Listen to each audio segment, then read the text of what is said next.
ഇന്ന് ഞാൻ കൊണ്ടുവന്നിരിക്കുന്ന നല്ല എലഗൻ പാർട്ടി വെയർ സാരീസ് ആണ്. നല്ല ബ്യൂട്ടിഫുൾ പ്യുവർ നോയിൽ ടെസ സിൽക്ക് ആണ് സാരിയുടെ ഫാബ്രിക് വരുന്നത്. ഡിഫറെന്റ് പാറ്റേണിലായിരിക്കും ഒരു എംബ്രോയിഡറി വർക്ക് വരുന്നത്. കളർ പാലറ്റ്സ് നല്ല ഡിഫറെന്റ് ലുക്കിലായിരിക്കും വരുന്നത്.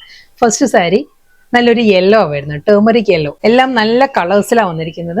സെക്കൻഡ് വൺ വരുന്നത് കോറൽ പീച്ച് ആണ്. കോറൽ പീച്ചിൽ ക്രോസ് സ്റ്റിച്ച് എംബ്രോയിഡറി വർക്ക് ആണ്, ഫ്ലോറൽ മോട്ടീവ്സ് വരുന്നത് എൻ്റയർ സാരി. അടുത്ത കളർ പറയുകയാണെങ്കിൽ ഓക്സ്ഫോർഡ് ബ്ലൂ ആണ് സാരിയുടെ ഷെയ്ഡ് വന്നിരിക്കുന്നത്. നല്ല ഡിഫറെന്റ് പാറ്റേണിലാണ് ഇതിലും ഒരു ക്രോസ് സ്റ്റിച്ച് എംബ്രോയിഡറി വർക്ക് തന്നെ വന്നിരിക്കുന്നത്.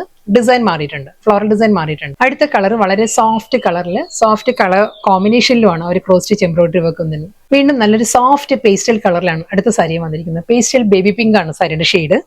ഇത് നമുക്കൊരു ബാപ്റ്റിസം പോലുള്ള ഫംഗ്ഷൻ എല്ലാം ബേബി ഗേൾ ഒക്കെ ആണെങ്കിൽ വളരെ ആപ്റ്റാണ് അമ്മമാർക്കെല്ലാം ട്രീപ്പ് ചെയ്യാം കേട്ടോ. നല്ലൊരു പേസ്റ്റൽ ബേബി പിങ്കില് ഗീച്ച വുമൺ സ്റ്റൈലിലും നല്ല ഡിഫറെന്റ് പാറ്റേണിലുമാണ് കമ്പ്യൂട്ടറൈസ്ഡ് എംബ്രോയിഡറി വർക്ക് വരുന്നത്. നെക്സ്റ്റ് കളർ പറയുകയാണെങ്കിൽ നമുക്കൊരു മെഹന്തി ഫംഗ്ഷൻ എല്ലാം വളരെ ആപ്റ്റാണ്. മെഹന്തി ഗ്രീൻ ആണ് സാരിയുടെ ഷെയ്ഡ് വന്നത്. മെഹന്തി ഗ്രീനും ഹൽദി യെല്ലോയും കൂടെ കോമ്പിനേഷനിൽ നല്ലൊരു മാംഗോ മോട്ടീവ്സിലും ക്രോസ് സ്റ്റിച്ച് എംബ്രോയിഡറി വർക്കാണ് വന്നിരിക്കുന്നത്. വളരെ ബ്യൂട്ടിഫുൾ പാർട്ടി വെയർ സാരീസ് ആയിരുന്നു. വളരെ എലഗൻ ആൻഡ് ക്ലാസി ആയിട്ട് നമുക്ക് ഡ്രേപ്പ് ചെയ്യാവുന്ന ഫംഗ്ഷൻ വെയർ സാരീസ് ആയിരുന്നു.